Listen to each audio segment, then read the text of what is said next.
Good morning, good afternoon, good evening, wherever you might be, and welcome to a post about writing. It's called Organic and Inorganic Story Formation. The first thing that every writer asks is, what makes a story good? I think I have a satisfactory answer.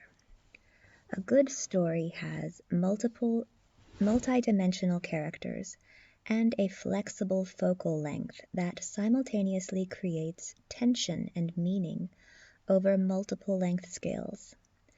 This means that the authorial vision isn't stuck on the immediate vicinity, and it isn't stuck on the distant future. It fluctuates rapidly and is able to efficiently and simultaneously communicate uncertainty at multiple length scales. The protagonist has uncertain memories and an uncertain multi-stringed vision of the future. If you have these two things going on, you have narrative tension. You don't know what will happen in the immediate present or in the distant future, but you have multiple ideas about what could happen. You have expectations. You care about the protagonist because you want to know how her past will affect her future. You want to make sure that this conforms to your understanding of how things usually happen. Creating this tension requires a certain skill set that not everyone has. You have to be able to build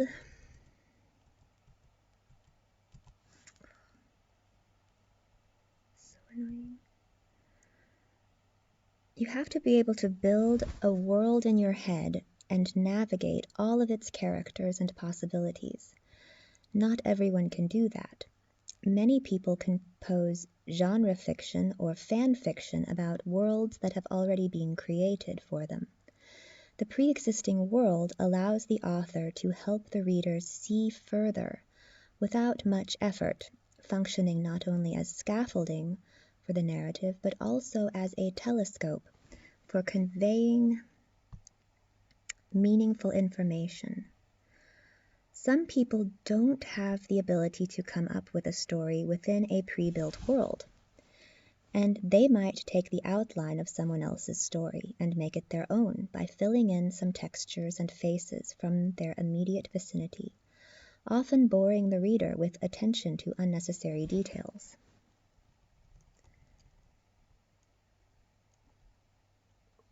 So there's a nice picture in the blog post linked below of a random walk in 3 dimensions. A lousy writer will get stuck in a 2-dimensional random walk that returns to the origin an infinite number of times in an infinite number of steps. The story doesn't progress. Lower dimensional writing is necessarily myopic, whereas in 3 dimensions, the writer will wander away from the origin and take you to a destination that you can't expect. Writerly myopia is easy to spot within the first few pages of a bad novel, as the writer will delve into the details of irrelevant characters' lives or into irrelevant details of the protagonist's physical appearance or surroundings. If I already know what world I'm in, say a doctor's office, I could care less what the color and texture of a person's hair is or if it got snagged on a light fixture. But if I'm told that someone grabbed that hair because she was being dragged away into a dank basement prison cell, I might enjoy knowing what the hair felt like. Writers who suffer from myopia or aphantasia often try to compensate for this disability by using cinematic description as a sort of crutch to expand their vision. But if I wanted to watch a movie, I'd watch a movie. I chose a book so that I could look through a mind's eye rather than a camera's lens. Cinematic description paints pictures of scenes, but this tends to be too slow to keep the plot moving and developing tension. This is why too much cinematic description makes for a bad novel. It might make the novel easier to adapt into a Netflix special, but if that is your game, just write a screenplay and prostitute yourself to some producers. I'd not like to do that. In a novel I'm writing, I might make an oblique allusion to a cinematic trope or classic story to help a reader see further, reminding them of where the present story fits into a larger tradition. But I try not to allow myself to get bogged down in it. In this sense, an efficient allusion to a trope can serve as a lens, whereas a tedious rehashing of a trope limits a reader's vision and traps them in a movie they didn't want to watch again. Writers at all ability levels often take shortcuts to form their story by superimposing their vision upon a stolen story or a classic public domain story template. This is a quick way to bootstrap your way to the creation of something that obeys some basic rules of narrative logic. Sometimes this is like doing a freehand sketch of a famous painting, but a less talented author might take out some tracing paper and use another picture to help them draw something intelligible. What less talented writers don't always realize is that taking tracing paper from something that's not in the public domain, or laying tracing paper over something that's not in the public domain, is illegal if you're going to sell the product. So not only are stolen stories illegal if they aren't in the public domain, but this bootstrapping method isn't an organic way to create.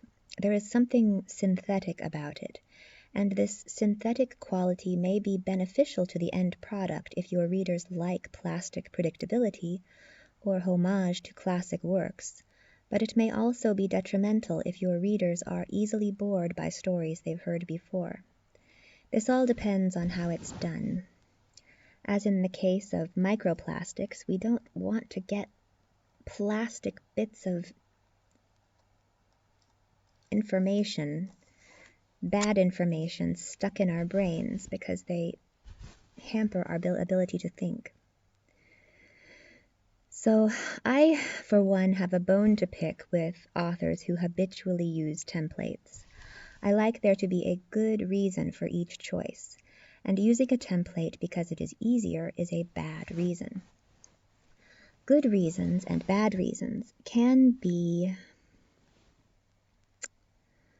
distinguished based on whether or not they create new meaning, since that is the goal of writing. One wants to create a meaningful learning experience for the reader, and this only happens when the writer creates meaning for herself as well. If you've never written a novel, you don't know how different it feels to write a book that is finished in a matter of weeks while using a template, that is finished in a matter of months while splicing together two templates, that slowly forms over the course of years while drawing organic inspiration from real life.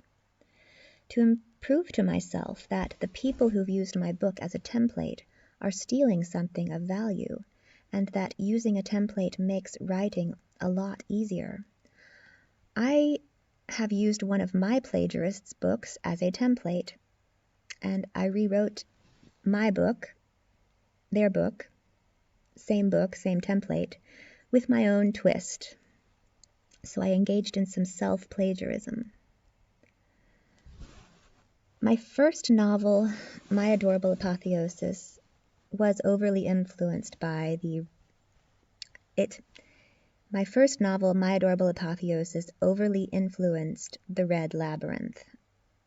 And I will now use The Red Labyrinth to influence a variation on my original world building and story development. So I've done this already, but when I wrote this, I was in the process.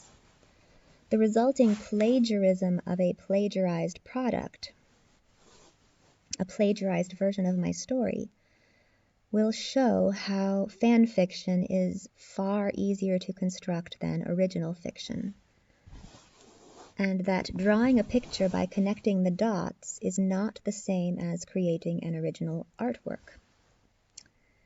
So on day one, let's just go back in time, I used this template method to write a third of a novel in one day, and it was really easy. None of it was copied verbatim, and it was much shorter than the source material. I cut out the fat, I shortened it, I gave it a new twist, and made it better.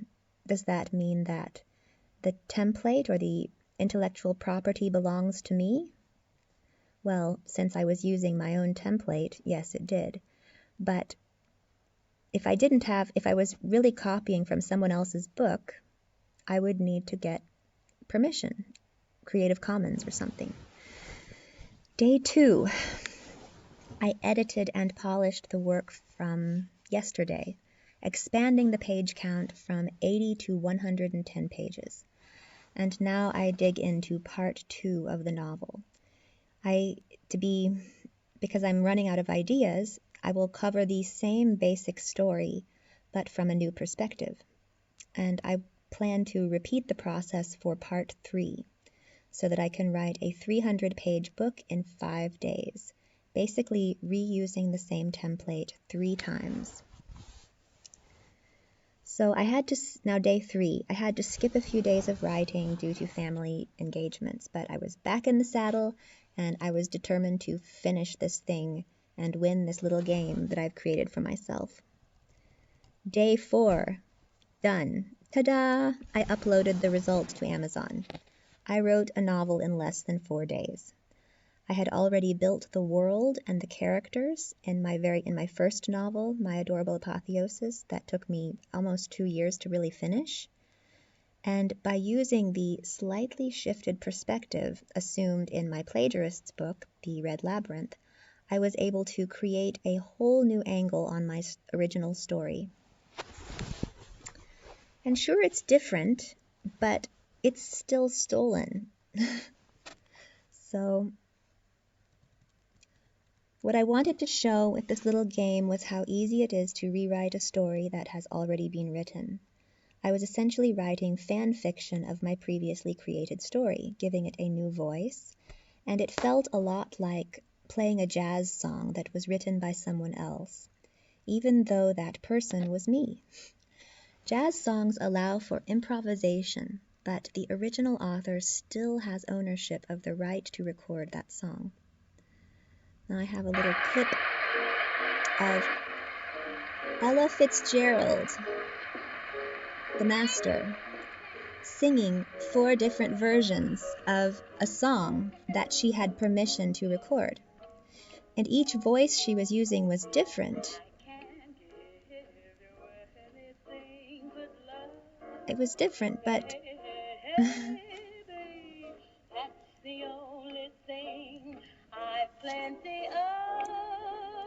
she isn't stealing anything. She had permission to do this. And she wasn't stealing from an unknown, uncompensated artist.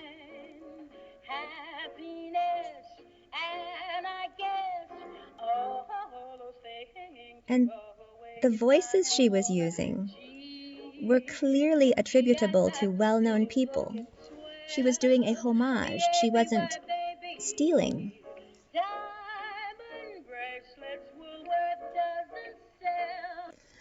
So, what is plagiarism of a book that plagiarized your book? I'm not sure that anyone really knows. But in a world with no justice, sometimes that's the best you can do if you're trying to defend your intellectual property. I would rather live in a world with justice. So if Mrs. Tate, the author of The Red Labyrinth, chose to sue me for plagiarizing her plagiarized version of my story, I think I'd win, and I'm willing to take that bet. So sue away, Mrs. Tate. That would save me the effort of tracking you down in Switzerland or wherever you are. I mean, how on earth does an American social worker end up living in Switzerland, retiring in Switzerland at age 30? I mean, that just sounds a little odd. And how the heck does... And she goes to Switzerland and she pays a small army of people to edit, beta read, and plot whisper for her. That's what she wrote in her acknowledgments section. What exactly are plot whisperers, and what is CPing? She thanked a bunch of people for CPing her manuscript. I don't know what that is. So here's the quote from her acknowledgments section. To my super agent, Sarah Landis, I know you didn't technically represent this book, but your endless support for my books and a career has been instrumental in the Red Labyrinth's success. I am so lucky to have you on my team. I mean, since when was writing a team effort? Jamie Howard, as always, thank you for being such an amazing CP and friend. Red Labyrinth wouldn't have gotten this far without you. Thanks for instilling in me your love of villains. Jennifer Stolzer, as always, thank you for your amazing support, friendship, and CPing over the years. You're an epic plot whisperer. And I'm so grateful I was able to talk through all the plot holes and snags in Red Labyrinth with you. Your notes made it infinitely better. So, after writing this assessment of what makes a book good and experiencing how easy it is to rewrite a book that has already been written, do I think that Meredith Tate can write a good book that doesn't borrow too much from others?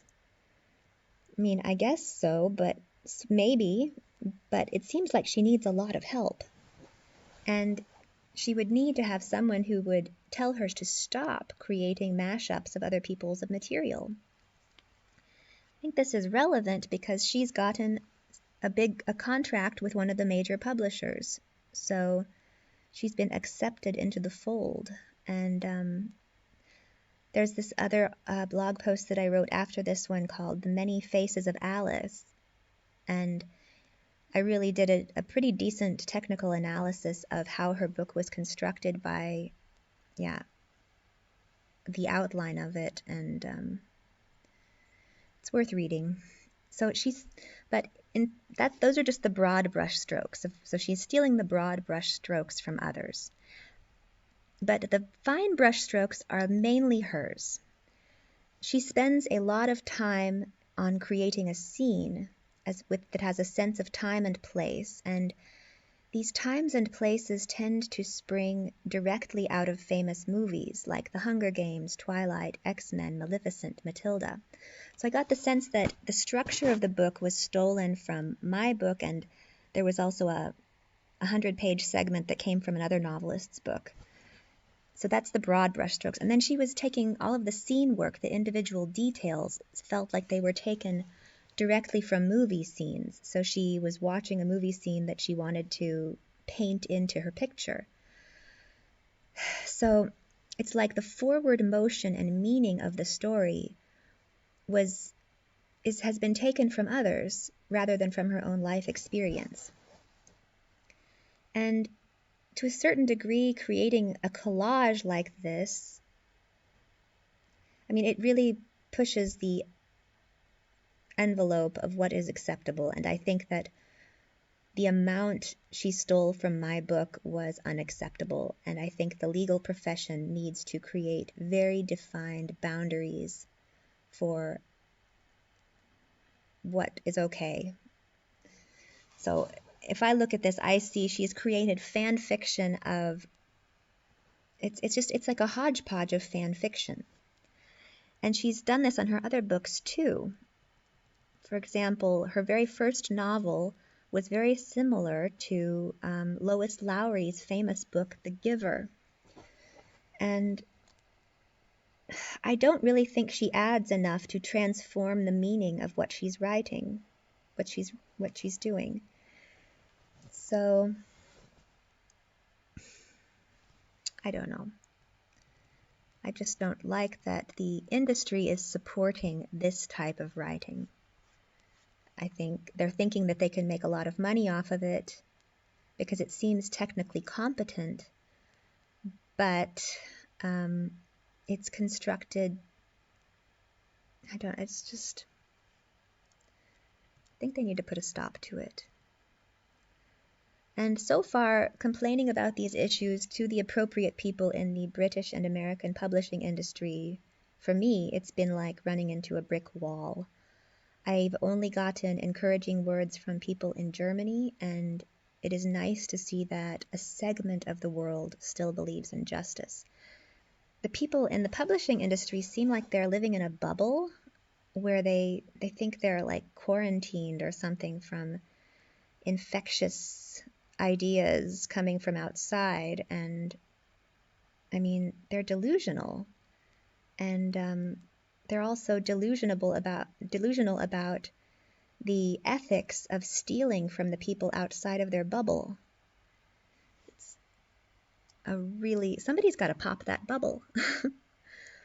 So thanks for watching. Until next time.